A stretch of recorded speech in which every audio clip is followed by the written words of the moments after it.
बाद हम बैठे थे प्रेस वार्ता किए और हम बताए थे आज हम आपके साथ बैठेंगे और डॉक्यूमेंट्स के साथ बैठेंगे। सारा डॉक्यूमेंट्स मेरे पास आ गया है, मैं डॉक्यूमेंट्स कॉपी आपको दिखा रहा हूँ। ये बेगूसराय एसपी जो है 19 में ही अवकाश कुमार जिस समय एसपी थे, ये रिपोर्ट जा चुका है अपराधी का रंजन सिंह की संपत्ति को जब्त करने के लिए। सारा देख लीजिए, डिटेल है, सारा डीड नंबर है, कौन कौन अवैध संपत्ति परचेज किए हैं, सारा डीड है। और इसमें आरक्षी अधीक्षक महोदय का साइन है। ये 19 में कॉपी जा चुका है अपराध का। ये देखिए, ये जो है हमारे दीपक राय जी जो हम पे आरोप लगाते हैं, उनकी माँ जो थी 2.5 साल मुखिया मात्र रही, भ्रष्टाचार के आरोप में पदच्युत हो गई उनकी माँ 2.5 साल में। उस केस में वो भी आरोप है। पिछले दिन हम आपको बोले थे एक पीर बहोर का केस है, पीर बहोर थाना कांड संख्या 41/2004।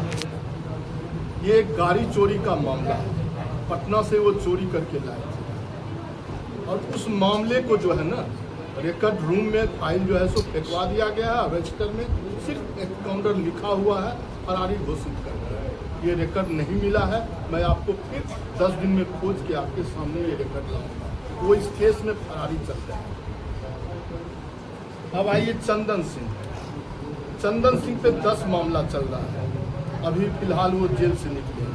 और ये सब लोग वर्तमान विधायक जी के अभी ये सब बोलते हैं हम समाज सेवी हैं, हम अपराधी नहीं, अपराधी बोगस सिंह। ये सब लोग आरोप लगाते हैं मुझ पे, तो अपराधी मैं नहीं हूँ, बोगस सिंह अपराधी। और ये सब लोग सजा मतलब अभी अभियुक्त हैं। 10 केस में चंदन सिंह, 20 केस में रंजन सिंह, 8 केस में दीपक राय। इन सब लोगों पे चल रहा है मामला न्याय। ये सारा एविडेंस मैं आपको दूंगा, आप अगर लेना चाहेंगे कॉपी।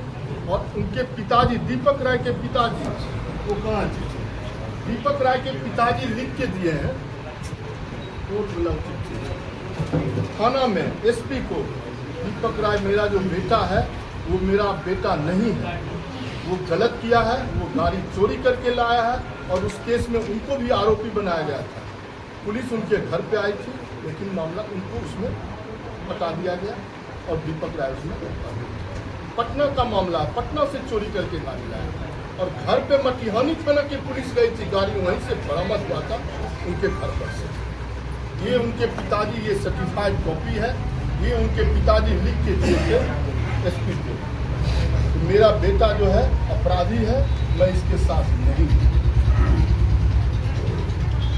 अच्छा, आप लोग राजनीतिक में आरोप और प्रति आरोप का दौर ही काहे सिलसिला मटियाली में चल रहा है, क्या लग रहा है? वो इसलिए चल रहा है, आज मैडम बैठी हुई है, ये प्रचार में गई थी खुरमपुर गांव में और उनको वहाँ भी रोका गया जो आप यहाँ प्रचार मत कीजिए।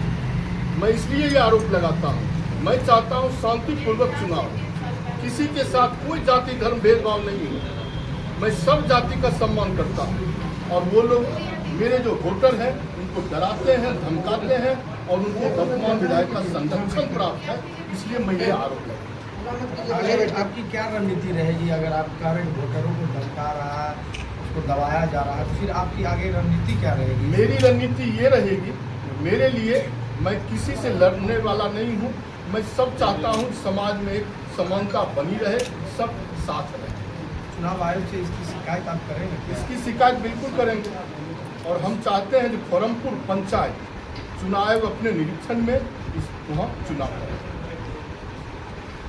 आज क्या हुआ था खुरमपुर में? आज क्या हुआ था मैडम के साथ? खुरमपुर में मैडम गई और मैडम आप भी देखे होंगे फेसबुक पे, मैडम से हमारी बात नहीं, हम फेसबुक पे देखे हैं। मैडम को बताया गया आज मेरा 50 मीटर पे घर है, इस तरह से धमकी दिया गया है और मैडम तो वहाँ बोल के आ गए। हम भी गए थे उस पंचायत में, हम भी खुरमपुर घूम के आए।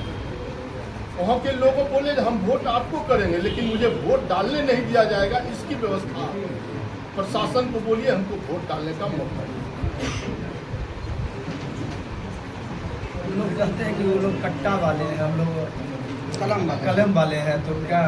आप कल एक वीडियो देखे होंगे, हम भी वीडियो के माध्यम से देखे हैं। NER का एक वीडियो आया है अगर कलम की ताकत आप में है तो स्कूल के बाउंड्री के लिए निजी चंदा वहाँ लोग करके उस स्कूल का बाउंड्री कर रहे थे, और उसमें जब विवाद हुआ तो लोग उनके पास गए, संपर्क किए, उन्होंने इस बात की कोई सुधि नहीं ली, तो लोगों ने NH पे बैठा जाम किया NH, और उस 12 आदमी पे FIR तक किया गया। तो उस समय कलम की ताकत आपका कहाँ गए? स्कूल के मुद्दे पे लोग बैठे थे ना, उसके लिए बाउंड्री की थी, निजी चंदा करके, सरकारी भी फंड नहीं था, निजी चंदा से बना।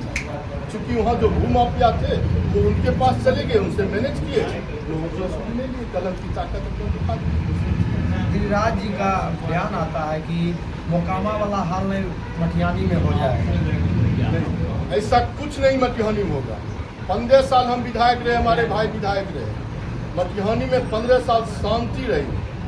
हम वहाँ भी खरमपुर में भी घूमने गए, वहाँ भी हमारे लोग बोले मटिहानी में, हमारे गांव में, खरमपुर चित्रौल में विधायक जी ही शांति कराए हैं और शांति कराए।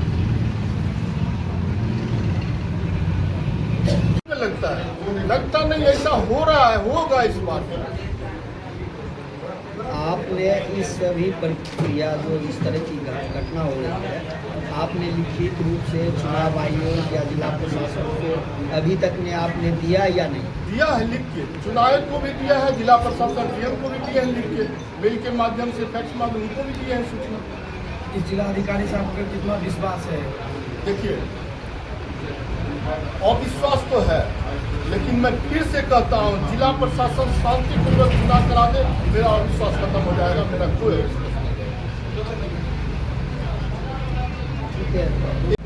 मटिहानी की जनता से मैं अपील करना चाहता हूँ, महिलाओं से, पुरुषों से, हमारे बुजुर्ग गार्जियन से, युवा से, सब लोगों से, जो आप जो है निर्भीक होकर चुनाव कीजिए, किसी से मत डरिए, किसी से मत उलझिए। मेरा कार्यकर्ता भी किसी से नहीं उलझेगा, ये मैं दावे के साथ करता हूँ, मेरा कार्यकर्ता अनुशासित कार्यकर्ता है, किसी से नहीं उलझेगा। शांतिपूर्वक चुनाव कराना है, और मटिहानी की जनता से अपील करता हूँ, आप बड़े भाई, मेरे बड़े भाई को आप वोट करें, और शांति रहेगी मटिहानी में, विकास होगा, तेजस्वी जी के नेतृत्व में सरकार बनेगी, मंत्री बनेंगे तेजस्वी जी, और जो वादा किए हैं, महिलाओं को हर महीने 2500 रुपया दिया जाएगा, 200 यूनिट बिजली फ्री किया जाएगा, 1500 रुपया वृद्धा पेंशन दिया जाएगा, दिनकर जी की यूनिवर्सिटी, दिनकर के नाम से यूनिवर्सिटी बनाया जाएगा, सामोपुर की भी घोषणा हुई है। ये सब जो है विधायक जी बोले हैं, ये सब बनाया जाएगा, और खास करके आप सब लोग हमारे बड़े भाई साहब को वोट कीजिए, और निर्भीक होकर कीजिए, किसी से कोई ईर्ष्या द्वेष नहीं, सब जाति धर्म से मेरा निवेदन है, आप वोट कीजिए। मैं किसी जाति धर्म का सम्मान नहीं तोड़ूंगा, सबके साथ मेरा सम्मान है।